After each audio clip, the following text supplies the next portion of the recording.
A paz do Senhor, meus irmãos. Como vai seu culto aí? Abra sua Bíblia. Segundo livro do profeta Samuel. Segundo livro do profeta Samuel. Aleluias. Capítulo de número 12. Glória a Deus. Eu quero ler apenas um versículo da palavra do Senhor. Glória a Jesus. Apenas o versículo de número 8, glória a Jesus, glória a Jesus.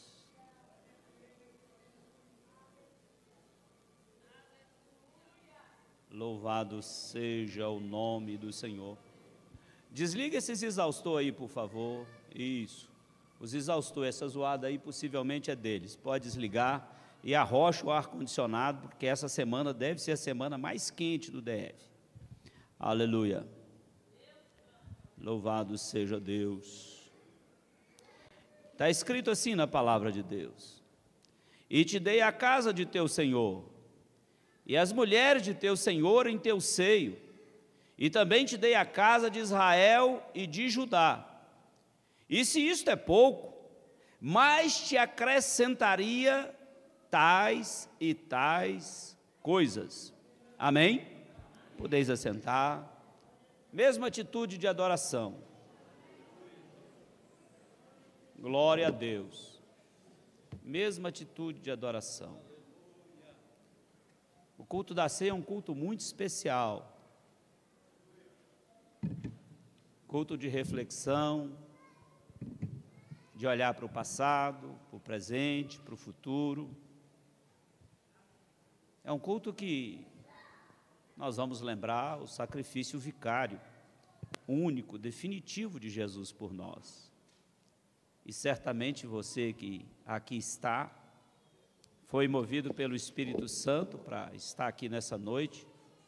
Eu quero convidar você para refletir sobre esse momento. Quem tem ouvidos, ouça. Os irmãos conhecem o contexto do texto que eu li. Toda a igreja conhece essa história. O rei Davi. Mas eu quero te fazer uma pergunta e juntamente com você ir respondendo esta pergunta ao longo dessa ministração. O que te falta? Vou repetir. O que te falta para que você tenha comunhão plena com Cristo? A ceia do Senhor é um culto de comunhão com Deus e com a igreja e com os irmãos. Eu quero inferir esse texto que eu acabei de ler para procurar refletir e meditar a partir dessa situação e dessa circunstância, buscando que eu e você, apesar de que ao longo da semana eu fui meditando nisso. E hoje a lição da escola dominical ajudou, né? Porque menciona alguma coisa do contexto desse texto. E por isso eu gostaria que você firmasse nessa pergunta. O que te falta para você ter comunhão plena com Cristo? Para você viver a plenitude da fé, para você viver a plenitude do Espírito Santo. E se você de cara perguntar assim, pastor, por que essa pergunta? É o culto da Santa Ceia, é o culto da ceia do Senhor. O Santa nós acrescentamos depois por nossas contas e por conta daquele quadro famoso que se espalhou pelo mundo cristão, porque não há nenhum problema nisso. Mas é muito importante, a partir do texto que nós aqui lemos, nós entendermos que Deus nos questiona sempre. E Ele trouxe você aqui nessa noite para questionar você. E é claro, com a única e exclusiva intenção e objetivo de te abençoar.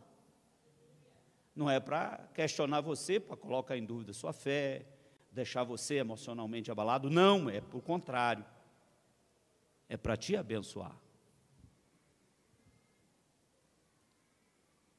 E todo culto que a gente falta, a gente perde um pouquinho da bênção do Senhor. Mas, meus amados irmãos, Deus sempre nos questionou. E se nós formos pegar lá no início da Bíblia, ainda no capítulo de número 3 do livro de Gênesis, depois que o ser humano, ali representado por Adão, desobedece a Deus, Deus falou: Adão, aqui está tudo para você, tudo que eu criei é seu, administra, coloca nome nas coisas, faça tudo, eu estou te dando tudo, é tudo seu. Vi que você está só, vou fazer aqui alguém para te completar, vou fazer uma mulher para você ter prazeres aqui na terra. Aí Deus fez Eva, mesma matéria que ele fez Adão, porque consequentemente a partir de pedaços de Adão, pastor, isso não tem explicação. As coisas sobrenaturais de Deus, ninguém explica, por isso são chamadas sobrenaturais. Não tenta entrar nessa neura aí de querer explicar as coisas sobrenaturais, porque elas não têm explicação justamente por serem sobrenaturais.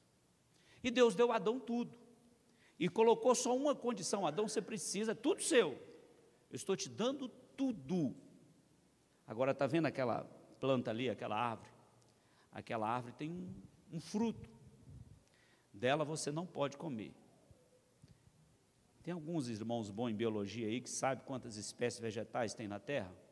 Eu agora falhou aqui minha memória, mas são milhares de espécies vegetais. Deus mostrou para Adão e milhares de espécies animais, algumas inclusive já foram extintas, inclusive os dinossauros. Ele disse: isso aqui tudo é seu, você vai dominar sobre isso tudo. E o detalhe, lá no Éden, as cobras não eram venenosas, os leões não comiam carne. Pastor, o que eles comiam? Essas perguntas são difíceis, não tem resposta na Bíblia, então eu também não tenho. Possivelmente pastavam, Adão, tudo que eu criei na terra é seu. Milhões e milhões de quilômetros quadrados, lugar que nem se imagina que existe, como o Brasil, por exemplo. Tudo isso aqui é seu. Adão nem imaginava que tinha uma terra aqui tão abençoada.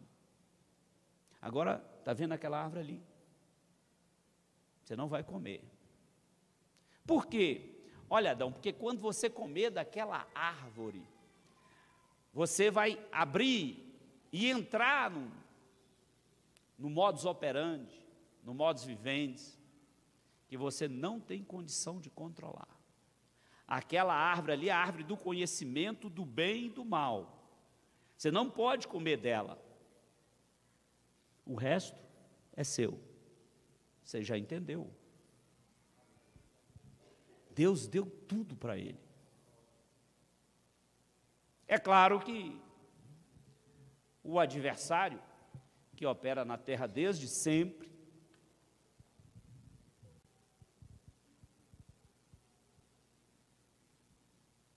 se fez como uma serpente, aí os irmãos também conhecem a história, eu não preciso descrever. Mas Deus tinha dado a Adão tudo dele, inclusive a imortalidade, que o homem tanto busca, tanta pesquisa, tantos bilhões gastos para a gente viver mais 5 anos, mais 10 anos, mais 15 anos. Por quê? Porque a gente não entendeu o projeto de Deus para a humanidade e para a nossa vida. Nós, por não entender isso, precisamos de vez em quando, Deus levantar alguém que tenha coragem suficiente, mas que fique à disposição do Espírito Santo para nos lembrar, para me lembrar e lembrar você dessas coisas. O que você precisa para ter comunhão com Deus, com seu irmão, com o próximo? E meus amados irmãos, e quando Deus questionou Adão, porque nós conhecemos a história, ele foi lá, comeu da árvore do conhecimento do bem e do mal, e a primeira coisa que ele percebeu, que até hoje inflama homens, mulheres, ao longo da história e vai continuar inflamando até que haja, né, o final do milênio, porque aí quem for condenado vai estar lá no lago de fogo e enxofre, e quem não for vai estar no céu, no terceiro céu, no paraíso, que Jesus disse que lá não se casa nem se dá em casamento. Então, apesar de nós reconhecermos uns aos outros, e se aqui nós amamos, imagine lá. E meus amados irmãos, veja bem, primeira coisa que Adão percebe: olha, eu estou nu, porque aí ele passou a entender do bem e do mal. Até então, toda e qualquer ação de Deus para a vida deles era compreendendo que eles eram seres humanos, amados por Deus de tal maneira, portanto, nos leva a entender que é acima de todas as outras coisas que Deus criou. E ele então procura fazer ali uma folha, né, alguma coisa para cobrir a sua nudez. Quando nós não percebemos tudo aquilo que Deus nos dá, a primeira reação nossa é tentar justificar diante de Deus, e inicialmente para nós mesmos, as nossas atitudes, a nossa falta de gratidão, a nossa falta de reconhecimento daquilo que Deus nos deu. E eu estou falando é tudo, irmãos. Veja o pai que Deus te deu. Veja a esposa que Deus te deu. Veja o esposo que Deus te deu. Medite nisso. Culto de ceia é culto de reflexão. Mas, meus amados irmãos, e Deus questiona Adão. Diz o verso 9, que Deus fala assim: Adão, onde estás? Eu quero que esta pergunta ecoe na sua alma nessa noite. Adão, onde estás? É claro que Deus sabia onde Adão estava, porque Deus é onisciente, mas Deus quer que nós mesmos descubramos a vontade dEle, o propósito dEle, o projeto dEle, a intenção dEle, o objetivo dEle.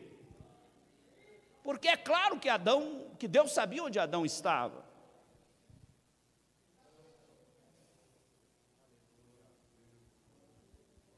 Que resposta, né? Eu estava nu, eu me escondi, eu tive medo. Aprenda nessa noite uma coisa: se está com medo de Deus é porque tem um negócio que está fora do prumo. Se está com medo de Deus é porque tem alguma coisa fora do prumo, porque Deus é amor. Deus jamais vai fazer alguma coisa ou operar alguma coisa que não seja para nos abençoar, para nos fazer felizes, alegres.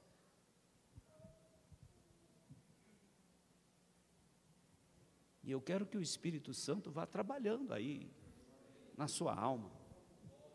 Mas, meus amados irmãos, muitos questionamentos de Deus também não são só tragédias. Porque todo mundo sabe o homem de Deus que o profeta Elias era, sim ou não? Ali era homem de Deus, que eu, apesar do respeito que eu tenho por Moisés, que eles meio que se equiparam, mas Elias, alguém foi dar um recado para o rei dele, e foi para intimidar, né? Um risco que as pessoas correm é quando tentam intimidar um crente fiel. Tem muito crente aí que o diabo ciranda, né? E eles nem percebem. Crente fiel. Olha o rei. Bom, se eu sou homem de Deus, desça fogo do céu e consuma vocês. Na hora. É tão que no terceiro pilotão, aí eu não sei como é que é, por conta do número, eu não sei se é pilotão que chama, e é difícil falar essas coisas onde tem muita gente entendida desses assuntos. Mas no terceiro pelotão, entenda assim, o moço já falou, não, eu sei que você é um homem de Deus e eu não quero ser consumido. Elias falou, beleza, eu estou falando aqui com minhas palavras, até para a gente economizar tempo, porque o povo da De Cruz é um povo que conhece a Bíblia. E meus irmãos, nós sabemos as proezas que Elias realizou, porque ele encontrou com o rei, tu és aquele que está bagunçando, perturbando, o perturbador de Israel. Elias olhou para ele e falou, olha, deixa eu te falar um negócio, pela minha palavra, aqui vai ter uma seca brava, vai parar de chover, e parou, e nós sabemos o que seca produz, o que falta de chuva produz. Isso dá uma mensagem abençoada aí para os pregadores. É só lembrar de 2017 na crise hídrica, né? Nem acabou a água toda, mas a gente sabe como é que foi o tormento aqui no Distrito Federal. Imagine Mossoró, lá no Rio Grande do Norte, cadê? Ali, ó, que tem, acho que 10 anos que já fazem lá controle de dia que a água chega na sua casa. Não é fácil. E lá os rios secaram. Mas eu não vou ministrar em cima do que aconteceu. Elias era um homem de Deus. Os irmãos sabem como ele desafiou 450 profetas, né, que o povo temia, que o povo obedecia. Ele disse, vem cá, vamos ver quem é que serve a Deus de fato. Intrepidez, né? O crente intrépido, por meio da ação do Espírito de Deus, do Espírito Santo na vida dele, é algo admirável. Corajoso, destemido, em nome de Jesus, né? Porque valente dura pouco na terra. Gente valente vive pouco, né, irmãos? Já dizia nossos pais, nossos avós. Mas o crente intrépido, destemido, eu creio que o céu gosta de gente assim. E meus irmãos, nós sabemos o que aconteceu. Bom, pode aí, às vezes seu Deus não está ouvindo, grita alto, grita alto. O que Deus deu para Elias? Poder, muito poder, honra. As pessoas temiam, é tão que chegou, certamente era um oficial junto com um monte de soldado, para dar o recado do rei, disse, não, nós sabemos que você é profeta e tal. Elias era um homem respeitado. Faltava alguma coisa para ele? Não. Deus usava ele? Usava. Mas de repente ele também fica com medo. Medo de uma incircuncisa, de uma filha de Belial, né? Jezabel falou, diz para Elias que amanhã ele não vai estar vivo, porque ele matou meus profetas. Eu não vou entrar na história de Elias, os irmãos conhecem bem, já ouviram N mensagens sobre isso. Elias então fugiu. Primeiro ele foi alimentado pelos corvos. Com aquela comida ele caminhou 40 dias, né? E onde ele foi parar? Numa caverna. Vocês já ouviram muitas mensagens sobre Elias na caverna, mas eu estou ministrando aqui para você refletir sobre o que te falta para você ter comunhão plena com Cristo. É claro que um monte de crentes ao longo da história da humanidade analisou o perfil de Elias, psicólogos, psiquiatras, pastores, todo mundo. Eu fico só com o que a Bíblia fala. A partir daí, pode até ter algum fundamento, mas pode ser mera especulação. Então, não precisa entrar nisso. Mas a Bíblia diz que ele entra numa caverna, passa a noite ali. E Deus o questiona. Aquele homem que Deus revestiu, encheu de poder, agora estava lá, com medo, não, num lugar que ele não deveria estar. E o que Deus fala com Elias? O que fazes aqui, Elias? Elias, o que você está fazendo aqui? Diferente de Adão, né? Aí Deus já falou que ele sabia que ele estava na caverna, mas queria saber o que ele estava fazendo lá. Quantas vezes Deus te questionou? O que você está fazendo hoje no templo? O que você está fazendo em tal e tal lugar que você frequenta? Seja virtual ou seja presencial. Quantas vezes o Espírito Santo te questiona? O que fazes aqui? É preciso ter clareza da nossa parte quando a gente vem ao culto. Culto é lugar da manifestação da presença de Deus. E onde há manifestação da presença de Deus, coisas sobrenaturais acontecem.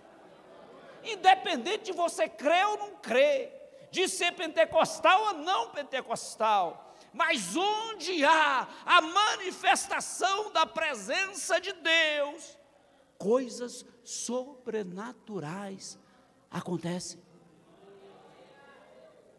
Aleluia. Nós sabemos, meus irmãos, louvado seja o nome de Jesus. Nós sabemos que Elias respondeu para o Senhor. Nós sabemos qual foi a resposta dele. E os irmãos também sabem, porque a essa altura já foram lá em 1 Reis e já estão aí lembrando, né, 18, 19. A resposta de Elias foi: eu estou só. Carente de afeto, companheirismo, solidariedade. Elias virou um homem carente. Mas não era o homem poderoso que fez chover fogo do céu para consumir soldados, que pela palavra dele teve seca e teve chuva. Pela palavra dele, o fogo do céu caiu, lambeu o holocausto, estava cheio de água, todo molhado. Não só o holocausto, não só o bezerro, mas a lenha e a água, secou tudo. Era aquele homem. E Deus, o que você está fazendo aqui, Elias? Aí o Espírito Santo está perguntando para você: o que você está fazendo aqui? Naquela circunstância, Elias disse: eu estou só. Isso, meus amados irmãos, é uma das opressões mais malignas de Satanás. Querer dizer que você está só. Porque ao fazer isso e ao esse sentimento invadir a nossa alma, nós estamos contradizendo uma das últimas palavras de Jesus aqui na terra, nas suas instruções finais. Eu não vos deixareis só, eu não vos deixarei órfão. Então nós nunca estamos sozinhos, como Elias não estava. Pastor, mas a luta é grande. Deus está com você. O vale é longo, mas Deus está com você.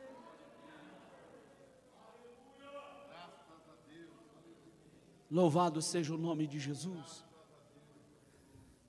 Louvado seja o nome de Jesus. Os irmãos sabem a resposta de Deus, né? Não, você não está só. Tem 7.000 joelhos aí, 7.000 homens que não se dobraram. Os joelhos não dobraram diante de Baal. Então, primeiro, você não está só. Então, perca esse medo. Mas Elias, olha o que isso provoca em nossa vida.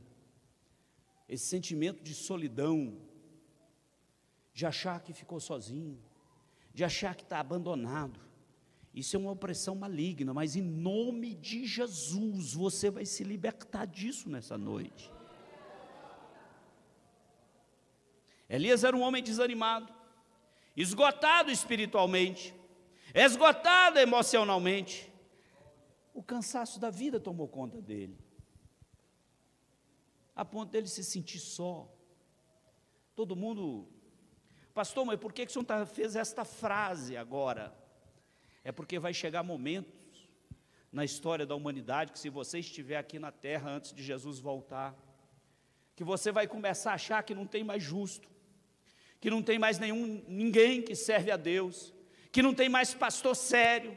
Mas eu quero dizer para você que esta obra, esta igreja, foi fundada por Cristo Jesus, meu e seu Senhor, e nem as portas do inferno prevalecem contra ela. enquanto ela estiver pautada pela palavra de Deus. Se sair fora, começar a pregar heresia no púlpito, fazer bobagem, né? A Bíblia ensina que se você procura confusão, não há, e começa a ser perseguido por isso, que não há felicidade por conta disso. Agora, se você for perseguido por conta do nome de Jesus, aí você é bem-aventurado. E meus irmãos, nós sabemos o tratamento que Deus deu para Elias. Nós sabemos. O apóstolo Paulo chegou um momento da vida também que ele começou a achar que era muito poderoso, até ter um encontro com Jesus. Então, para você, né, que está precisando ter um encontro revigorante com Deus, você veio para o lugar certo nessa noite. O Espírito Santo de Deus quer te revigorar. É claro que não são todos que aqui estão. Essa palavra aqui, ela tem várias direções. Você está precisando ser revigorado. Porque o que é que te falta para você ter comunhão plena com Deus? O que te falta para você viver a plenitude da fé, a plenitude do Espírito Santo? Continua aqui ouvindo que você vai entender essas coisas.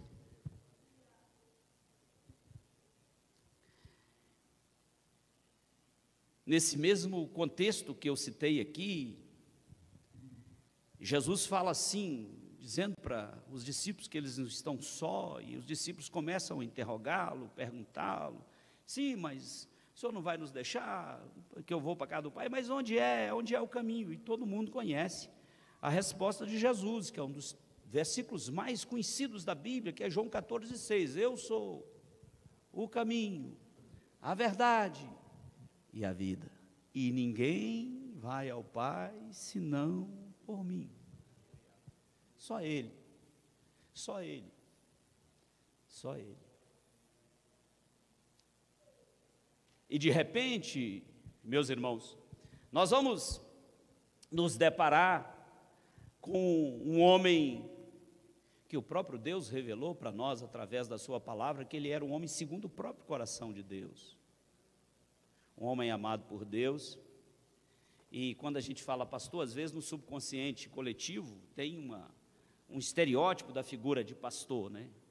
Mas se fosse hoje no Brasil, principalmente no interior, a gente pode dizer assim: Davi era um vaqueiro, que Deus, desde a tenridade, olhou os talentos dele, músico, destemido, temente a Deus, e Deus foi levantando.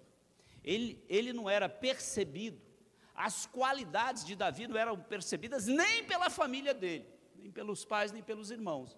É por isso que quando Samuel chegou para ungir, e eles não sabiam para quê, né? Até porque se soubesse, Saul mandava dizimar a família inteira, porque ele fez assim com aquele sacerdote que lá depois ajudou Davi, dando Davi a espada de Golias, que estava guardada lá. Saul falou: ó, traz ele aqui. Não, rei, ele chegou, e Davi falou a meia verdade ali, né? Para ser mais claro, Davi mentiu para ele: não, eu estou aqui numa missão do rei. E ele pega, isso é só para os crentes que conhecem a Bíblia, viu? Você que não lê a Bíblia vai ficar meio voando aí.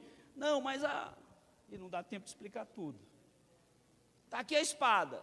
Davi pegou a espada que ele usou, a própria espada de Golias, levou e tal, e contaram para Saul. Saul chama: foi você que entregou a espada? Foi. Rei, mas ele chegou lá, ele é o chefe de sua guarda. E ele chegou lá, o que eu ia fazer? É o chefe de sua guarda. Aí o rei, Saul manda matar todo mundo, né? O sacerdote, as famílias dele todas. Sobrou um que depois Deus levantou de novo, porque isso é coisa que Deus faz. Mas deixando de produzir sua curiosidade para você ler mais a Bíblia, de provocar sua curiosidade para você ler mais a Bíblia,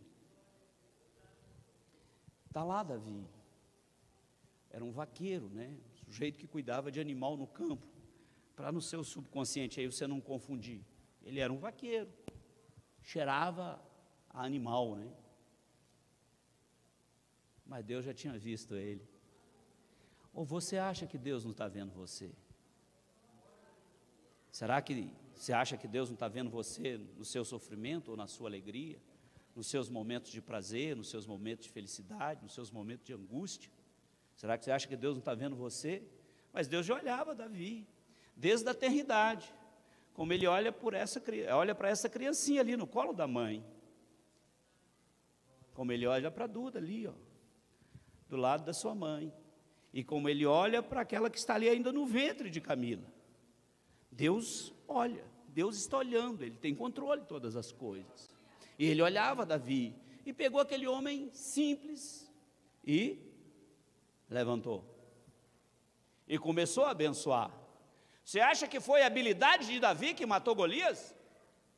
Uma pedra, num guerreiro daquele tamanho, de 2,60 m de altura, acho 2,60 m, acho que é mais ou menos isso mesmo, que a lança pesava, acho que 30 quilos, para pesar 30 quilos eu tenho que fazer muita força, era a lança dele, a ponto dele dizer, olha, você acha que eu sou cachorro, você vinha comigo com pedra na mão? Ou você acha que Deus pegou aquela pedra e direcionou ele no lugar exato, para bater na testa no lugar exato que faz desmaiar? A pedra não matou Golias, a pedra fez Golias desmaiar. Deus deu para Davi, de tanto gostar dele, a honra de pegar a própria espada e matar o gigante. Como deu uma cidade sitiada, o general de Davi com a cidade dominada, vai lá, rei, vem aqui, porque eu não quero essa honra precisa ser sua, é você que vai vencer, lealdade pura. A Bíblia é maravilhosa. E é claro que tem muita coisa que eu estou falando aqui, que só está, algumas, né, que só está entendendo quem gosta da Bíblia e lê a Bíblia. Mas o propósito é claro, não é subterfúgio. Eu quero que você leia mais a Bíblia, entenda mais a Bíblia, porque é ela que vai te fazer chegar até o dia de receber a sua coroa de glória. E, meus amados irmãos, é esse homem que o rei, pedido pelos homens, é uma diferença grande, né? Saul era um rei que foi reivindicado pelas pessoas. Davi era um rei escolhido por Deus. E quando Deus escolhe, Deus foge da lógica humana. Quem quiser ser servo de Deus e ser instrumento de Deus e usado por Deus, fuja da lógica humana. Porque pela lógica, não era Davi que seria ungido rei. E não só isso. Deus vai provando Davi. Ele sabia da unção que ele tinha recebido. Ele sabia, mas foi para a casa do rei ser músico, depois, por ser um soldado valoroso, virou chefe da guarda do rei. Mas Saul se afastou da presença de Deus, os irmãos conhecem. Deus guardou Davi, inclusive usando a própria família, a filha e o filho. Mical salvou a vida de Davi quando Saul mandou buscá-lo para matá-lo. Inclusive mentindo para o pai, dizendo, não, ele está lá doente. Estava não, era tempo para ele fugir. Mas Davi, mesmo assim, continuou mostrando a sua lealdade ao rei e sua obediência e temor a Deus. Por isso ele não matou Saul quando teve a oportunidade. E Davi não era fácil, né? Era sanguinário mesmo, ele passava a espada mesmo. E de repente, irmãos, os irmãos conhecem a história, ele andou por vários lugares, morou em cavernas, e é importante quando você lê o livro do Salmo, que você entende a ordem cronológica dos salmos, né? Os salmos que Davi foi inspirado por Deus para escrever na caverna de Adulão, cada um daqueles salmos teve uma circunstância, quando Deus lhe dava vitória, o salmo quando Deus lhe concedia vitória, o salmo quando ele estava sendo oprimido pelo inimigo, acuado por Saul, e Deus ia dando ele os salmos, inspirando ele e escrevendo, que hoje serve tanto para nós. E olha, Davi então se fortalece, vira rei de Judá, vai reinar em Hebrom. E Deus continua abençoando ele. Deus, e testando a paciência, né? Testando a paciência. Saul fica desviado, morre.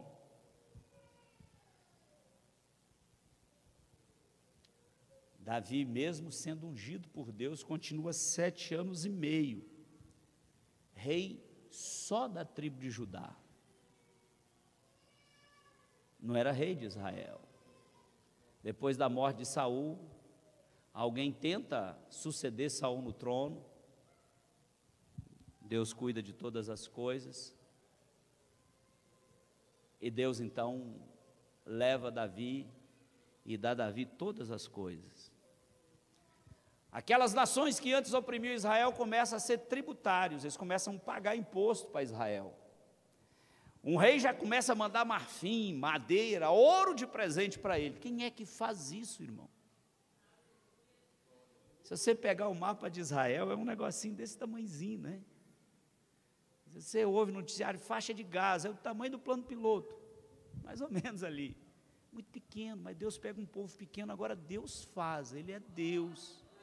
Não importa o tamanho, nem o seu, nem o de ninguém, é Ele. Ele é Deus. E Ele, se você continuar fiel e responder as perguntas do Senhor, você vai cumprir o propósito que Deus tem para a sua vida na terra. Não se iluda que alguém vai dizer que você vai ser isso ou aquilo, não, é o projeto de Deus para a sua vida.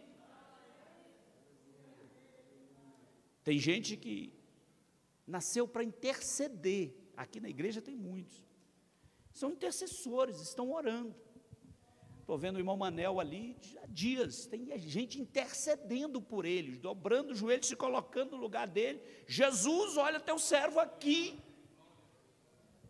É assim que nós fazemos. É assim que nós fazemos, porque o projeto de Deus, quando você é fiel, Ele vai cumprir na sua vida. O desígnio de Deus, se você aceitá-lo, Ele vai cumprir. Mas, meus amados irmãos, vejam bem, Davi é uma pessoa, eu não fugi do texto que eu li. E te dei casa de teu Senhor, e as mulheres de teu Senhor em teu seio, e também te dei a casa de Israel e de Judá.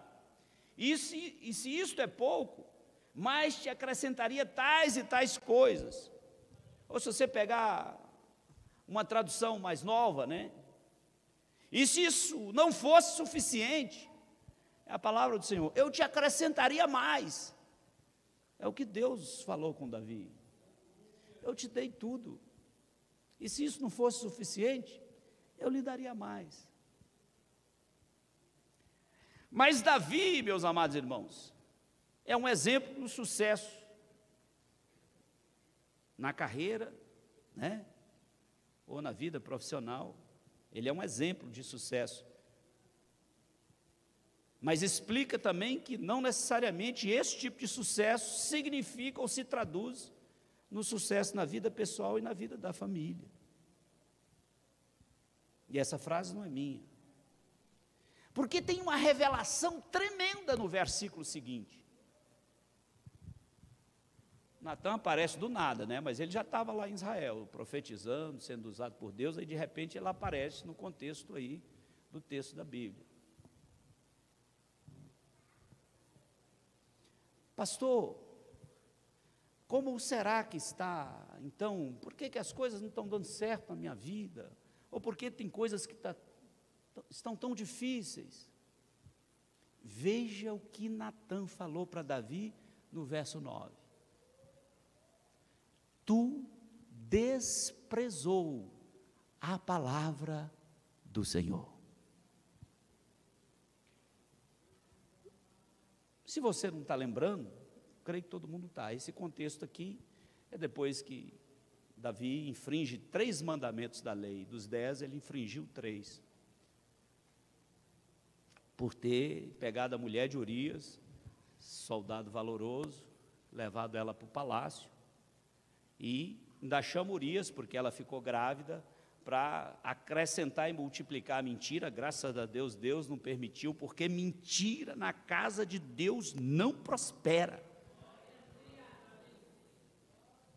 Dentro do projeto de Deus não há mentira. Então, se tem umas ocultas aí, se livre delas, para que Deus cumpra o desígnio dele na sua vida. E meus irmãos, veja só que coisa. Tu desprezaste a palavra do Senhor. E aí eu quero dizer para você uma coisa interessante. A nossa vida terrena pode ter mais ou menos sofrimento, mais ou menos luta. Depende o crédito que você dá à palavra do Senhor. Por isso o pastor Jonas leu aqui, e certamente o Espírito Santo, que sabia que eu ia ministrar sobre isso, quem deu crédito à minha pregação? Isaías capítulo 53, é a leitura introdutória do nosso culto. Quem deu crédito? Quem dá crédito à palavra do Senhor? Porque aqueles que a desprezam, como fez Davi, o preço é alto. Pastor, não tem um perdão? Claro que tem, ele foi perdoado. Não tem misericórdia? Claro que tem, Deus teve misericórdia. Mas veja bem, meus irmãos, Davi violou o 10º mandamento, violou o 6º mandamento, violou o 7º mandamento. Davi adulterou, cometeu um homicídio e exerceu o pecado da cobiça, que é o 10º mandamento, porque ele desejou o que era do próximo, que era da casa do irmão. Por isso, quando ele se sentencia, eu acredito que esta palavra, esta frase, a palavra não, a frase, ecoou na vida, na mente, na alma de Davi por muitos dias, talvez por todos os dias da tua vida, porque quando Natan descreve o que aconteceu, usando alguém que só tinha uma ovelha e alguém que tinha muitas, e aí quem estava na escola dominical hoje, ouviu sobre isso? Davi sentencia, e quando ele termina de dizer, esse homem é digno de morte, aí tem que ser crente, e confiar no Deus que serve, porque Natan diz, tu és este homem. Para ser instrumento poderoso de Deus, não pode ser covarde com as coisas do Senhor. Não é para você brigar no trânsito, com o vizinho, não. Nas coisas do Senhor. Deus mandou falar? Fale. Tem certeza que é Deus? Deus vai te garantir. Ele é Deus. Faça. Aleluia. E meus amados irmãos, nós sabemos que, eu já encerro daqui a pouquinho, nós sabemos que, depois de cometer o pecado da cobiça, da ambição, depois de cometer o pecado do adultério e do assassinato, e é interessante que Davi se sentenciou, mas nós sabemos o arrependimento dele, e como Deus o perdoou, que aí você começa, tem vários salmos, mas o mais conhecido de todos é o Salmo 51, aquilo é uma oração de Davi desesperado, clamando o perdão e a misericórdia de Deus, desesperado, porque ele sabia que ele ia virar nada. Quem despreza a palavra de Deus, pode passar 1 ano, 5 anos, 10 anos, 20 anos, 50 anos, mas vira nada, porque esta palavra é fiel, porque passa o céu e a terra, mas ela não. Aleluia. Aleluia, aleluia, aleluia, aleluia. E meus irmãos, mas Deus fala, tá bom Davi, eu vou te perdoar, mas sua sentença, seu julgamento é esse. O perdão de Deus para Davi foi diferente, ou foi mais duro do que o de Esaú. A expressão no hebraico para desprezo, quando Natan diz para Davi, você desprezou a palavra do Senhor, é a mesma expressão quando Esaú dispensa a bênção da primogenitura para receber um prato de sopa da mão do seu irmão Jacó. É a mesma expressão, desprezo. Esaú não sofreu, né? Tem uma nação que ele construiu, está por aí até hoje. Mas com Davi foi diferente. A promessa de Deus falhou? Não. O que Deus prometeu para Davi, que não faltaria sucessor no trono, por isso que na genealogia de Jesus está lá, o rei Davi, leão da tribo de Judá, não faltou mais rei. E meus irmãos, veja bem,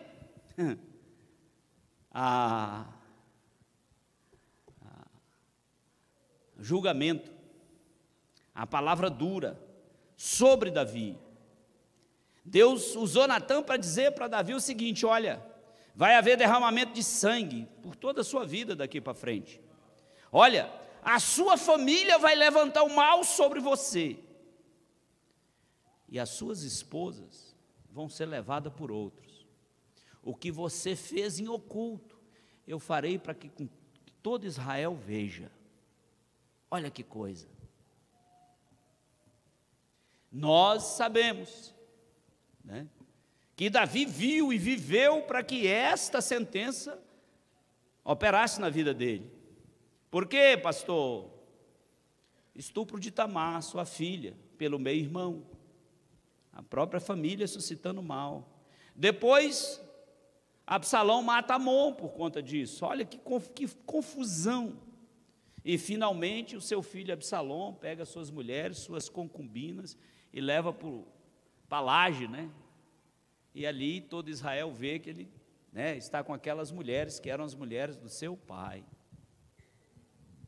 Vida dura, porque desprezou a palavra do Senhor. Mas antes disso, Deus pergunta para Davi, e Ele está perguntando para você nessa noite. Deixa o Espírito Santo falar com você. Pastor, o que Deus está me perguntando? Eu te dei a casa do teu Senhor, as mulheres do teu Senhor em teu seio, também te dei a casa de Israel de Judá. E se isso é pouco, eu te acrescentaria mais coisas. Se isso não fosse suficiente, eu te acrescentaria muito mais. Eu não consigo esgotar, mas é importante você esgotar toda aquilo que aqui organizei, mas é importante você entender o que Deus pode te dar. Pergunta para mim, pastor, o que Deus pode me dar? Todas as coisas. É Ele que disse isso. Buscai primeiro o reino de Deus, sua justiça, e todas as coisas vos serão acrescentadas. Mateus capítulo 6, verso 33. O que então, pastor? Pastor, por que eu não recebi ainda aquela casa que eu tanto almejo?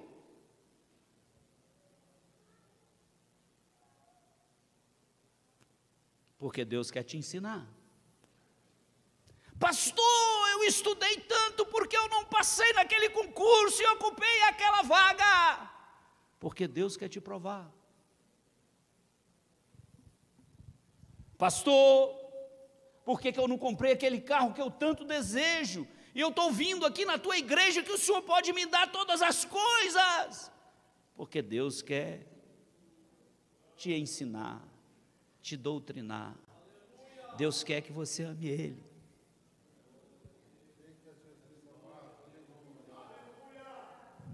O que te falta para amar a Deus sobre todas as coisas? Isso nos remete lá, primeiro livro dos reis, Salomão, filho de Betseba, aquela mulher. O primeiro que ela engravidou morreu, mas Salomão não.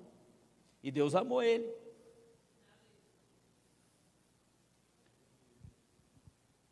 E ele era tão fiel ao Senhor, constrói o templo, oferece sacrifício, centenas de sacrifícios. E Deus disse para ele assim: Salomão,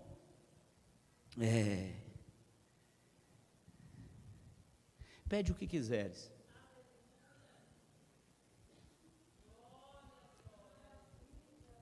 Pede o que quiseres. E o que você vai pedir para o Senhor? A maioria de nós queremos satisfazer nossos desejos terrenos, principalmente desejos que nos faz diferenciar ou melhores que as outras pessoas. Eu quero ter um carro melhor que o meu irmão, eu quero ter uma casa. Cuidado, porque assim você não recebe. Mire-se no exemplo de Salomão. Salomão sabia que se o desejo central dele, aprenda nessa noite, em nome de Jesus, que o desejo central dele estivesse na vontade, no coração de Deus, o resto viria. Por isso ele falou assim: Senhor, eu não sei entrar, não sei sair, sou um homem pequeno, esse povo é muito grande, eu não sei de nada, então me dê sabedoria para eu reinar, julgar o teu povo. Salomão não falou o meu povo. Se ele falasse, não tinha recebido de Deus. E a Bíblia diz que ninguém foi tão sábio, porque ele pediu sabedoria, e tão rico como Salomão. O que fez da vida dele, na sequência, isso a gente fala outro dia, mas aprenda. Olha, o que você precisa? Eu te dei todas as coisas. Talvez você que esteja num vale, esteja pensando assim: mas o que Deus me deu mesmo, né?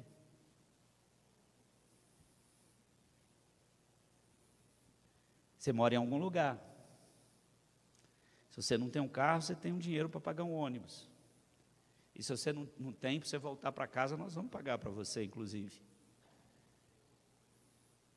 Você come todo dia? O que Deus tem me dado? O que Deus tem dado a você? Mas nada disso, muitas vezes isso é coisa natural da vida, porque todo mundo tem, inclusive os pecadores, os homens maus, tem também mansões. Mas o que Deus tem me dado, pastor? Porque Deus pergunta para Davi, olha, eu vou ler o texto de novo. Eu te dei a casa do teu Senhor, as mulheres do teu Senhor, te dei a casa de Israel, te dei Judá, te dei tudo. E se isso é pouco, eu te daria mais, eu te acrescentaria mais coisas. Se isso não fosse suficiente, eu acrescentaria muito mais para você. Por que que você desprezou minha palavra? Muitos aqui já conseguiram entrar em fazer curso superior, de graduação, continua desprezando a palavra do Senhor. Muitos aqui, eu conheço meu passado, você conhece o seu, né? O que Deus tem feito na sua vida. Mas não é sobre isso que eu quero lhe dizer. Quando a gente pergunta o que Deus tem me dado, aí eu quero dizer para você, olhe para essa mesa. Deus deu a você Ele mesmo. Ele entrou na circunstância do tempo, porque na eternidade não tem, e se limitou ao tempo para nascer, crescer e morrer. Isso não é próprio de Deus. Então Ele se deu a você, para no seu lugar sofrer e morrer. E tem muita gente que pergunta: o que Deus tem me dado? Deus deu Ele próprio a você. Não despreze a palavra do Senhor. É por isso que num determinado contexto, depois que Jesus vê o templo dele sendo lugar de fazer negócios, ele vai lá, né, rígido, e tira aquele negócio, todos os irmãos conhecem, e ele está andando com os discípulos, ele procura fruto. Presta atenção no que eu estou dizendo aqui. Ele procura fruto numa figueira. E não tinha. Ele olha indignado. Uai, eu dei tudo. Dei o sol para essa planta, para ela fazer fotossíntese. Dei a raiz para ela buscar água lá embaixo. dei ela a condição de transformar a luz do sol em fruto, e ela não fez isso? Jesus ficou indignado, olhou para ela e falou: nunca mais nasça fruto de ti, e foi embora. No dia seguinte, é assim que diz o texto, no dia seguinte ele volta, os discípulos vê aquela figueira seca, morreu. E eles então ficam encabulados, porque as coisas sobrenaturais nos encabulam. Os crentes é que não acostumaram até hoje com as coisas sobrenaturais de Deus. Não acostumaram até hoje que Deus pode levantar você aí agora e tirar toda a doença do seu corpo. Que Deus pode levantar você aí agora e tirar todo o mal que te oprime, que está te deprimindo. Que pode levantar você agora e fazer de você uma brasa viva do altar dele, um instrumento poderoso dele, corajoso, para pregar o seu evangelho. Aleluia. Esse é Deus, é o Senhor nosso, meu e seu. Aleluia. E eles ficam: mas Senhor e tal, o que aconteceu? Jesus fala da fé do monte. Olha, se você tiver fé, não duvidar. E de repente ele usa uma frase que precisa ficar ecoando em nossos ouvidos. Marcos capítulo 11, verso 24, Jesus diz assim: por isso vos digo, que tudo que pedirdes, orando, crede que o receberei e tê-lo-eis. É a pergunta do Senhor. O que você precisa para você ter comunhão comigo? Eu posso te dar todas as coisas. O que eu não dei ainda é para te ensinar. Escute, Deus está falando com você. O que eu não te dei ainda é para te ensinar. É para que você compreenda meu projeto com você. O desígnio que eu estabeleci para a sua vida. Pastor, então eu quero saber. Não, continue fazendo, dando crédito à palavra do Senhor. Isso é suficiente. E é claro, crendo, porque eu, quando dou crédito, significa que eu crio. E olha, o que Deus quer então, pastor, que eu faça? Primeiro, entender o impacto da ação dele na sua vida. Porque se eu não compreendo isso, eu desprezo a palavra do Senhor. Você tem ideia de quantas vezes Deus já te livrou da morte? A eternidade vai revelar tanta coisa.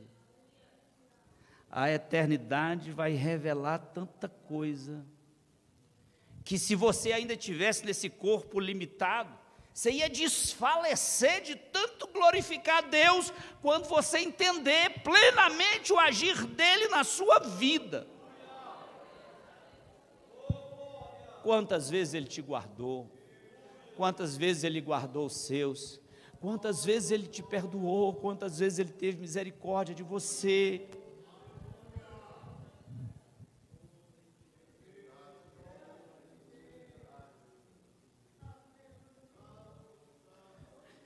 Davi violou 3 mandamentos em 10. Jesus pegou os 10 e resumiu em 2, que a igreja conhece. Amai a Deus sobre todas as coisas, esse é o primeiro. E o outro, não menos importante, amai teu próximo como a ti mesmo. E tudo isso que eu preguei aqui, esse texto que eu li, foi para chegar aqui. Quantas vezes? Porque a gente fica olhando Davi, e como ser humano que somos, nós logo apontamos o dedo para ele, né?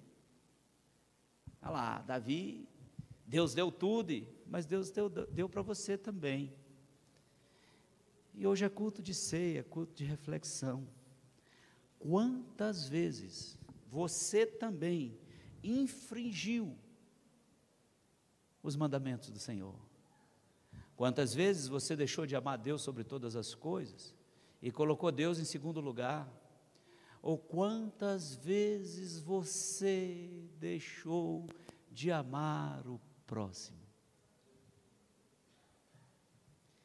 que eu nem estou falando da sua família, do seu esposo, da sua esposa, do seu filho, do seu pai. Quantas vezes você se rebelou contra o seu pai? Não falou por medo, mas pensou, isso é um velho ignorante, uma velha ignorante. Quantas vezes? Quantas vezes? Pastor, eu estou cheio de Deus aqui. Se você quiser acreditar, você acredite, se não, o problema é seu.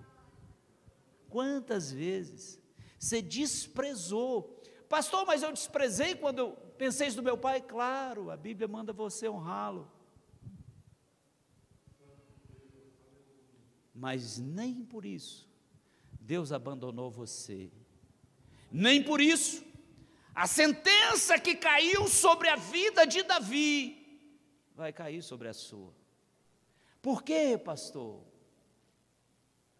Porque a cruz do Calvário, onde Cristo foi crucificado, se sacrificou, o sangue que escorreu naquela cruz, a carne que foi rasgada pela lança, pelo chicote, foi substituição à minha carne, ao meu sangue, à sua carne, o seu sangue. Porque a partir daí eu posso obter o perdão de Deus. Por isso que Deus pergunta para Davi, e essa pergunta precisa, olha, eu lhe dei tudo, eu lhe dei todas as coisas, e se não fosse suficiente, eu te daria mais. Só porque eu quero você fiel, eu quero que você não despreze minha palavra. Aleluia. Pastor, o que Deus quer de mim? Que você tenha comunhão com Ele. Deus só quer isso. Ele quer um pouco do seu amor. O dele para conosco é incondicional. Ele só quer um pouco do seu amor. Ele quer um pouco da sua adoração.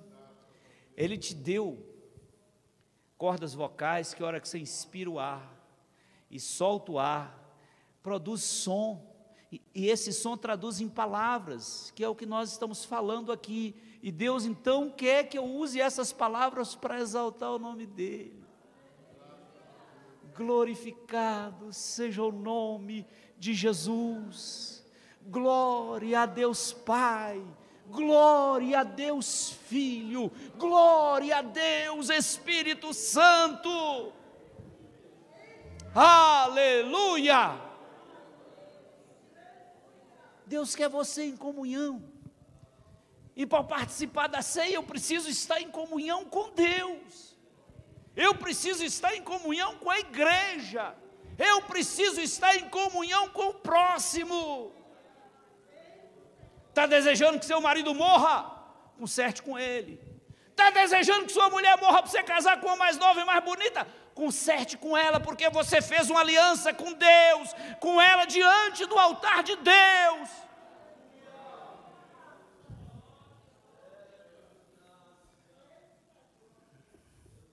Aleluia. E porque Deus quer que você esteja em comunhão com Ele? Porque de tudo, Deus quer que você se salve.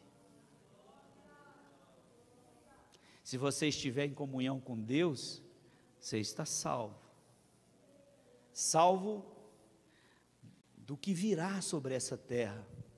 Tem 7 selos fechados. Esses selos serão abertos. No 7º selo serão tocadas 7 trombetas. E ao tocar essas trombetas, 7 taças da ira de Deus serão derramadas sobre este planeta, sobre esta terra. Primeiro, Deus quer te livrar disso, para que você não esteja aqui quando este mundo virá um caos. E não há poder político que impeça isso, porque Deus disse que este céu e essa terra que nós conhecemos passará. Deus quer te livrar disso. Depois, Ele quer te livrar para levar para um outro lugar.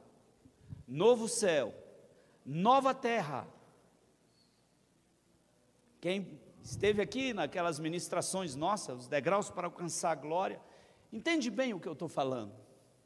É um lugar que nós não temos condições intelectuais de imaginar como será, porque tudo que eu penso será melhor. A Bíblia dá algumas dicas, né? Não tem choro, não tem lágrimas, não tem morte. Não tem morte. Onde está a morte, a tua vitória? Não tem mais morte.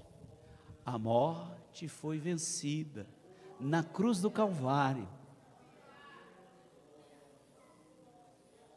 Aquela desobediência, lá do Éden, Adão, onde estás? Deus levanta uma forma de nós voltarmos à presença deles e vivermos no Éden celestial. E que Éden é esse? O novo céu e a nova terra. E para eu chegar lá eu preciso ter comunhão. Comunhão. Eu preciso ter comunhão. Fica de pé que eu quero citar a última frase dessa ministração. Só não anda agora. Não precisa ir na água. Daqui a pouco o culto acaba, você vai lá beber água. Está muito seco, muito quente. Só espera um pouquinho. Senão, quando você anda muito aí, tira aqui a concentração da gente, porque chama a atenção de quem está aqui. Pastor, qual é o impacto da comunhão com Deus na minha vida? Eu já disse que se você estiver em comunhão, você está garantindo sua salvação. 1 João capítulo 1, verso 6 diz, se dissermos que temos comunhão com Ele, andarmos em trevas, mentimos e não praticamos a verdade. Ou 2 Coríntios capítulo 5, verso 17, que a igreja toda conhece, eis que quem está em Cristo, portanto em comunhão com Ele, nova criatura é, as coisas velhas passaram, tudo se fez novo. Uma nova criança, um novo adolescente, um novo homem, uma nova mulher, uma nova família na presença de Cristo.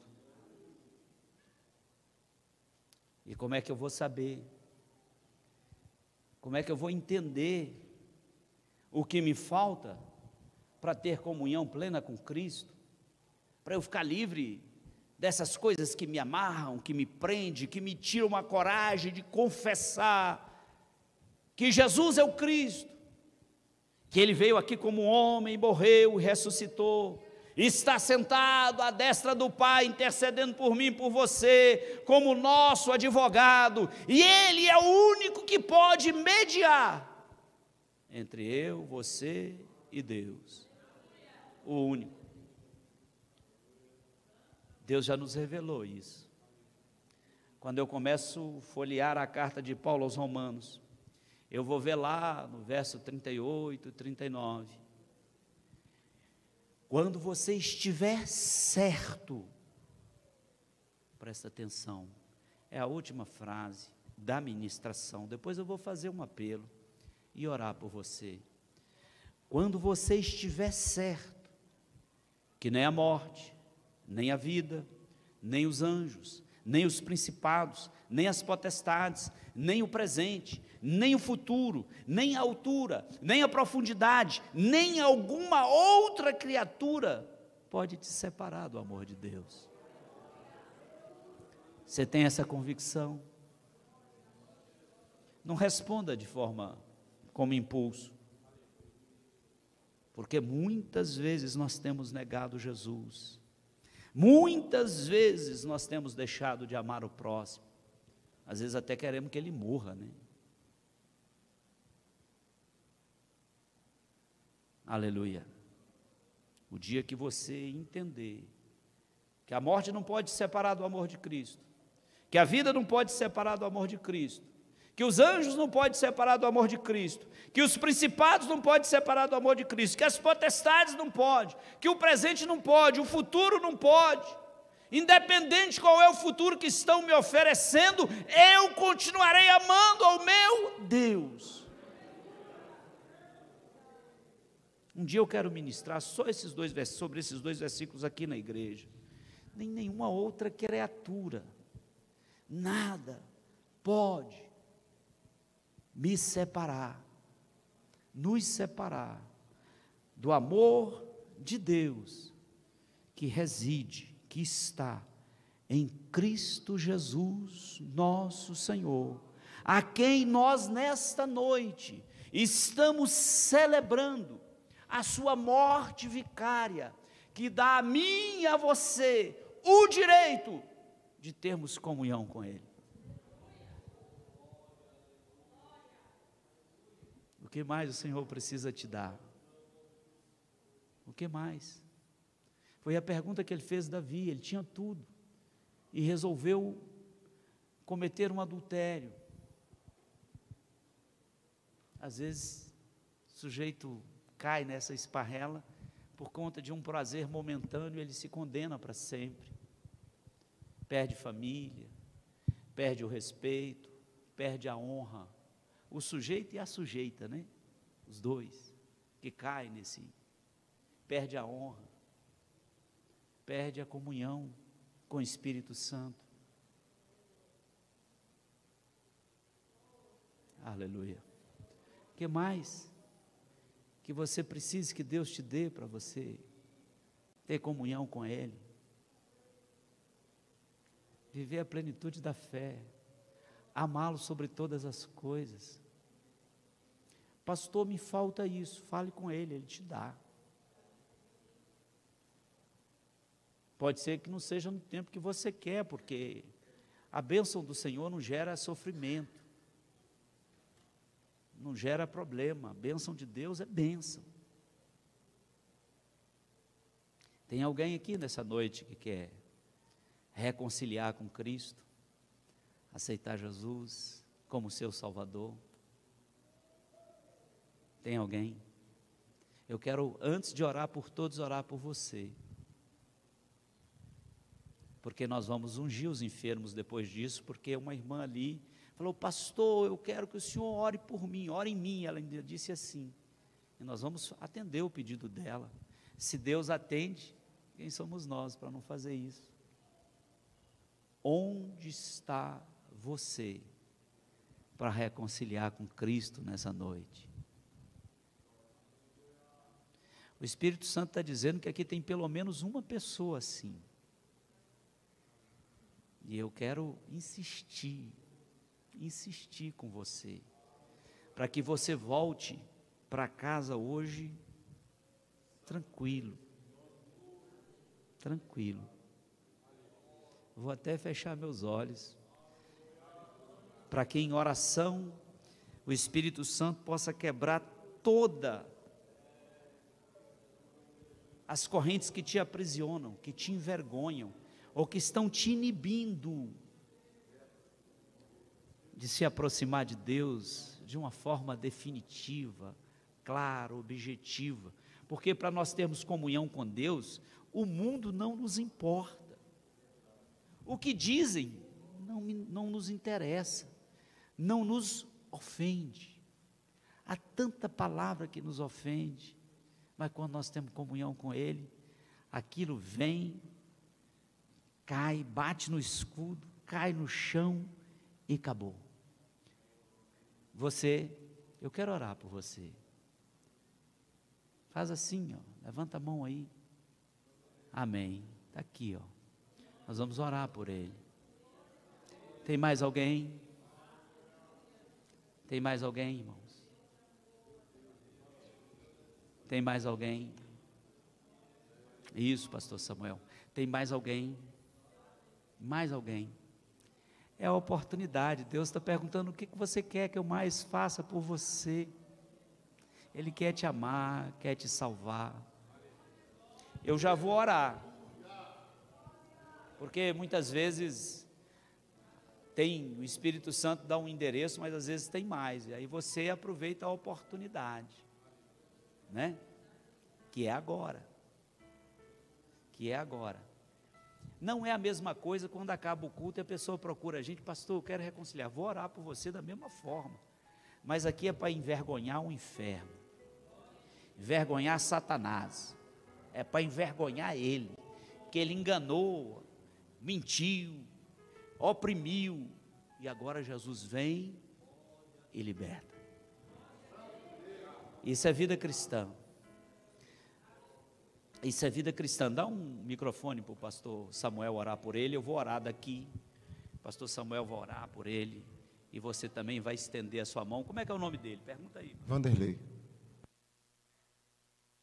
Senhor nosso Deus e Pai, aqui estamos, ó Deus, aleluia, gratos a Ti, Pai, pela vida do Vanderlei.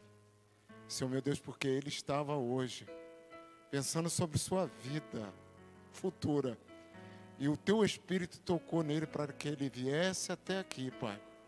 Senhor meu Deus, e Tu és um Deus de amor, que abraça, que conforta, que recebe aqueles que procuram a Ti. Pai de misericórdia, agora nós, Senhor meu Deus, te pedimos que Tu laves, Senhor, as suas vestes no sangue do Cordeiro. Senhor meu Deus, que ele seja restaurado, que a sua vida seja restaurada. Pai, aquilo que ele praticou no passado, seja lançado agora, Pai, no mar do esquecimento. Perdoa os seus pecados, ó Deus, e torna a dar, Senhor, a ele, assim como o teu servo Davi falou, a alegria da salvação. Em nome de Jesus, Pai, nós te pedimos e desde agradecemos em nome de Jesus. Amém. Como é que é seu nome? Vanderlei. Vanderlei, desejo de matar. Tem? Não?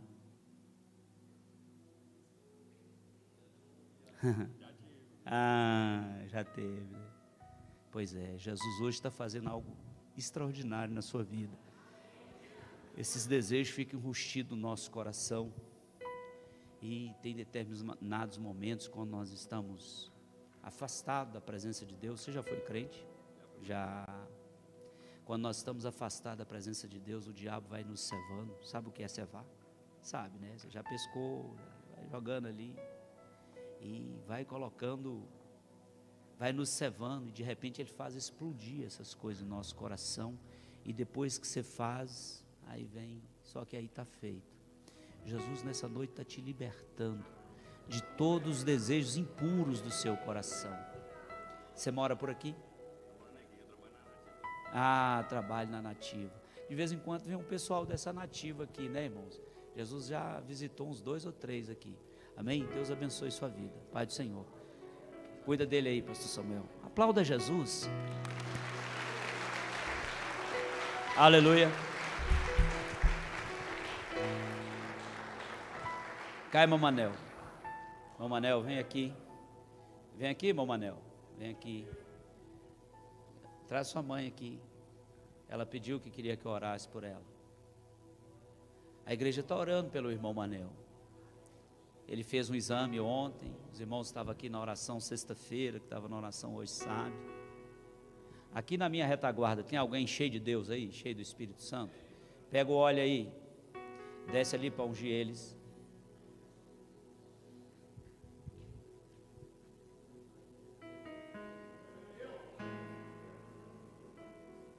Amém. Vamos ungir Davi. Davi é essa criança abençoada que amanhã vai internar. Davi nunca tomou vacina nenhuma, porque não podia, né? Amanhã ele vai internar para tomar essas vacinas. Então nós vamos orar para que ele seja curado. Mangracinha, onde você está indo? Fica aqui, Mangracinha. Nós queremos te ungir. Se você não tiver com muita pressa, se tiver, pode ir. Amém? Vamos evitar o mal antes que ele chegue. Amém? Você que está doente, enfermo, pode vir que nós vamos orar por você. E você que não vem, estenda a sua mão para cá, para que Deus possa operar. Lembra do que eu disse sobrenatural? As coisas sobrenaturais, é isso. E mais pastores desçam, imponham as mãos, unja. Você que tem buscado dons de cura, dom de milagre, deixa Deus usar você agora. Deus vai operar por seu intermédio milagre, cura, maravilha. Crê nisso, crê nisso. Deus vai usar. Ó Deus eterno, aqui estão teus filhos. Eles têm orado e buscado ao Senhor para serem usados pelo Senhor. Então coloca agora na mão deles fogo, unção, poder. meu Deus, e manifesta por meio deles agora, meu Deus, dom de cura, dom de maravilhas, dom de milagres. Pai, em nome de Jesus, produz agora cura divina, meu Deus, na vida da tua filha, que me disse, Pai, que queria que eu orasse por ela. Pai, em nome de Jesus, cura tua filha agora. Aqui estão suas filhas, meu Deus, seus filhos, que vieram até esse altar para buscar cura divina. Cura eles agora, manifesta a tua bondade, teu poder, manifesta a tua misericórdia, meu Deus, manifesta o teu amor na vida deles, e cura eles, meu Deus, em nome de Jesus, Pai. Pai, eu estou atendendo o desejo dela, eu estou impondo a minha mão sobre ela. Teu filho já abençoou ela, Pai, confirma agora a bênção sobre a vida da tua filha, em nome de Jesus. Abençoa o irmão Brandão, Pai, dá ele saúde, meu Deus, em nome de Jesus, em nome de Jesus, em nome de Jesus, em nome de Jesus, em nome de Jesus.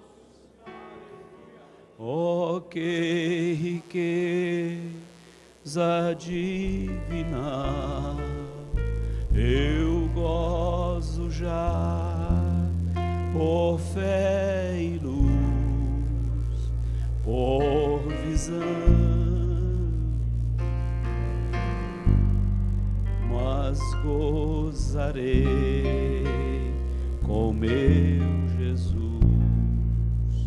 quando as doenças nós vem ter, em Deus devemos confiar, pois Jesus Cristo tem poder para num momento nos curar. Glória a Deus, glória a Deus, que é poderoso pra sarar.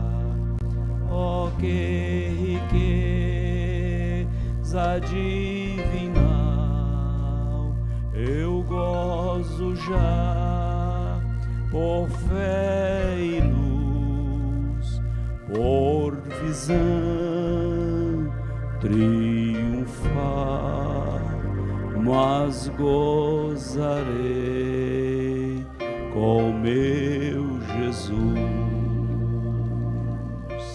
Aleluia, louvado seja, louvado seja, louvado seja o nome de Jesus. Louvado seja o nome de Jesus, louvado seja o nome de Jesus, louvado seja o nome de Jesus. Amém? Podeis assentar.